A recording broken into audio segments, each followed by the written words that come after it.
are safe worldwide, fighters for standing up for things that are important to us. So we want to welcome them. We want to welcome them with open arms, and we want to welcome them standing up when they're... You look at me and right I commend all of you for being here, and everyone is struggling, trying to bring forward a fact: poverty. No one believes it. A lot of people simply do not believe that kids are hungry or elderly are hungry. I have a solution.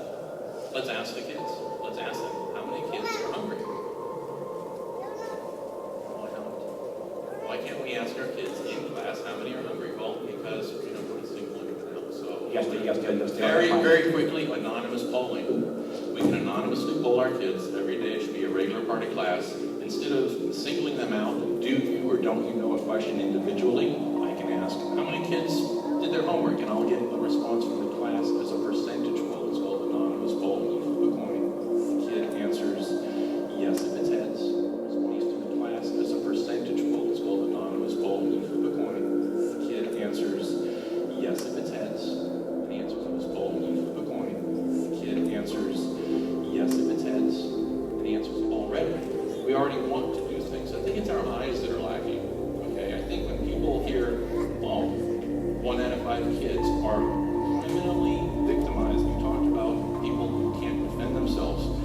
Even an elderly person usually has more wherewithal. They know who to call, someone to call. They have someone to call. Kids, they have no one. If they're in crisis, what the statistics are 1 out of 5 are criminally attacked by 18. Criminally means it's meant the criminal definition. You can be taken to jail for doing something. Now, most of us as parents, we get upset way before it reaches criminality. So if it's 1 out of 5, there was the Million Father March. 200,000 fathers of the Million Father March should be up in arms about the 1 out of 5 statistic. So we hear these statistics and they go in one ear out the other. It's like stepping over the dying person for his coffee. We do that every time we hear the statistic of 1 in 5 kids abused. And we let it go in one ear and out the other. Same thing with poverty. We try to put a human face on it, so then it's difficult. Every morning, it should be a part of class. We talk about inclusion. If I'm overly smart... Let me jump right quick up. So, I'm trying to follow your logic. So, kids come in the classroom, every morning you want to ask them if they're hungry. Half the class says yes, then what? Then I want to look you and their parents in the eye and say, it's not some other kids that are hungry. I want to go to these people here in this room and say, half of your kids are hungry, and I want to jump up and down and scream. I can't scream quite as much because it's like, well, they might be hungry, or it's some other kids, or it's the statistics in the paper. Okay, I think this individualized, I think, can be very powerful. Got it. Thank you for your comment. We appreciate it. Yes, sir. Either a response from the class as a percentage poll. It's called anonymous poll. You flip a coin. The kid answers yes if it's heads. Flip a penny. Ask the students. You tell them. If it's heads, you say yes. If it's tails, so the job is it. You're the only ones who can do anything. Okay, first off, how can you do it? It's not your job. Who's going to let you? And what can be done? Triage. You can find out what the numbers are. For our students, 250,000 students, real numbers. It's called anonymous polling. If it cost $1 million, I could ask you for $1 million and you'd be all impressed and give it to me. It involves a penny. You flip a penny. You ask the students. You tell them. If it's heads, you say yes. If it's tails, you answer the question. I had planned on giving you each penny and inquiring as to whether your favorite pie was apple or pumpkin. It's a bit complicated because you can't answer, so I'm going to skip ahead.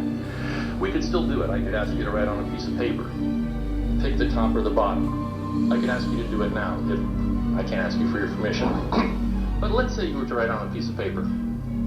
I'd say, okay, pick one. You pick the top or the bottom. I'd say, okay, call the top heads, bottoms, tails. Have you, now, if it were children, I can phrase this much more carefully. It's 3 minutes, it's the end of the day. It could be phrased as, you know, and you will spend hours deliberating this. Believe me, the question can be phrased. Has anything happened that you were uncomfortable, that you felt trapped and you couldn't share with an adult? It could be that simple, and you can have an answer that will not upset parents, it won't upset the kids. If I ask, excuse me for pointing, but one of you, whether your favorite pie is apple or whatever, you won't tell me. But I can ask all of you. you'll say heads, heads, tails, tails, heads, heads, heads, tails, tails. None of you will know whose favorite pie or whatever. Okay, so we can ask our children these tough questions.